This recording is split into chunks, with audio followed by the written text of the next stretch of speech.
খুব সহজেই ডান্সে মার্ক কীভাবে কোড দিয়ে করবেন দেখুন।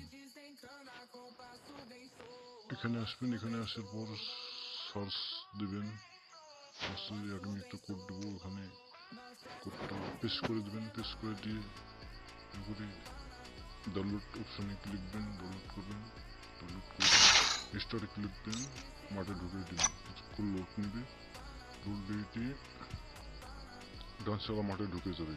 ঢুকে যে রিমোটগুলো আছে রিমোটগুলো করবেন আর ডান্স করবেন, এগিয়ে যাবেন। এভাবে এভাবেই খুব সহজে ড্যান্স মাঠে ঢুকতে পারবেন। কোডটি কোথায় পাবেন? এই যে ভিডিওর শেষে যে এখানে ক্লিক করবেন, যেখানে ক্লিক করবেন, ক্লিক করার পর এই যে এটা নিচে কিছু ক্লিক করবেন, ক্লিক করার পর এই যে কোডটা দেওয়া আছে, কোডটি ক্লিক করুন।